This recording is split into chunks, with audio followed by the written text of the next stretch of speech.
sur des questions cruciales auxquelles notre organisation est confrontée.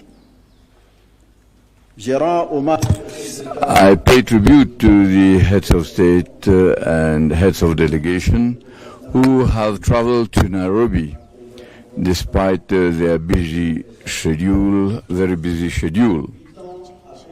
8 years after the launching of the institutional reform, a lot of water has flowed under the bridge. Substantive progress has been made under the determined leadership of President Paul Kagame, President of Rwanda, who was the first champion of reform, and I want to commend him. It is true that there is still much to be done in order to attain the objectives set by Decision 605 of July 2016 on the financing of the African Union adopted in Kigali, and Decision 635 on the reform of the institutions of the African Union adopted in Addis Ababa in January 2017. The appointment in February 2024 by the Assembly of President Ruto, whose dynamism is well known as the new champion of reform, bears witness to the will of the African leaders to complete the reform. We have to rejoice at it.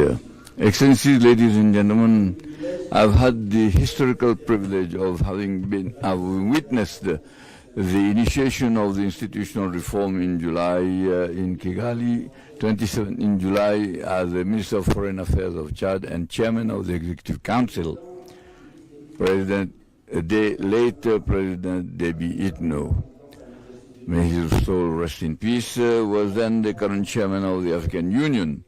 And in March 2017, Destiny wanted me to be the first chairperson of the African Union Commission to be in charge of the reform under the supervision of the then champion.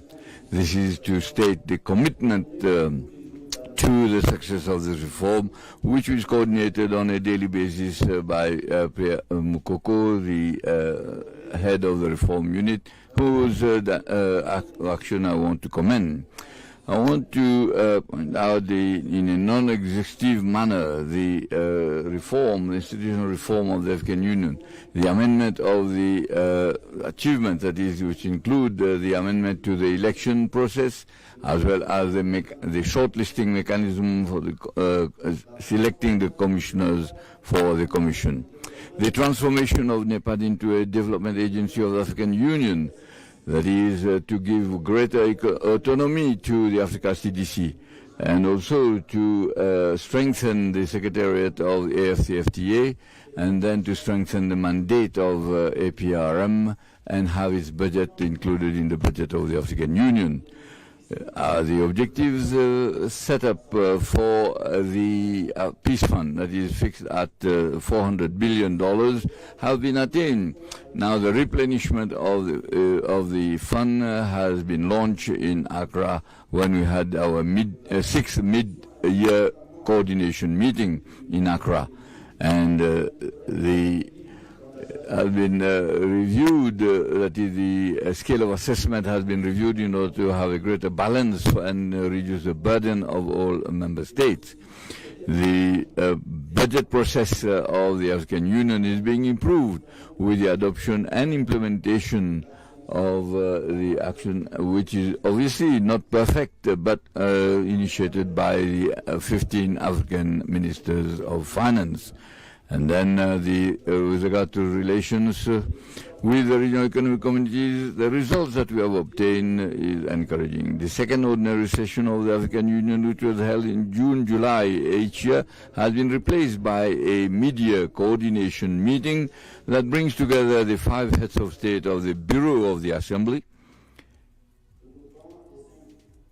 bringing together the 5 heads of state, members of the Bureau of the Assembly, and then the chairman, the current chairman of the 8 regional economic communities recognized by the African Union, and then the head of the Orientation Committee of NEPAD and the chairperson of the African Union Commission.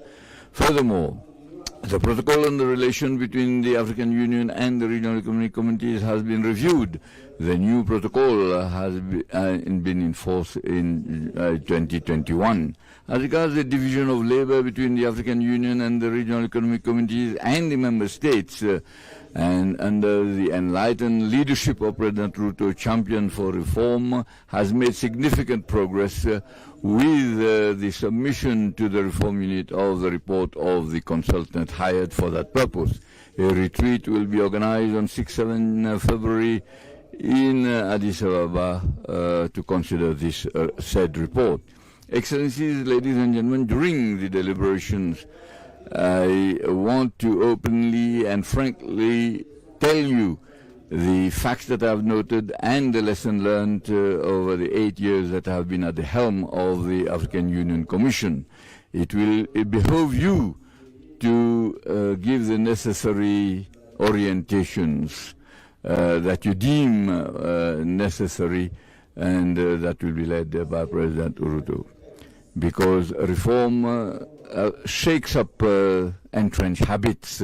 Yes, reform is difficult, but it is necessary for Africa can find all its rightful place in the community of nations. By saying goodbye to those who will not be participating in this summit, I want to thank you for your kind attention.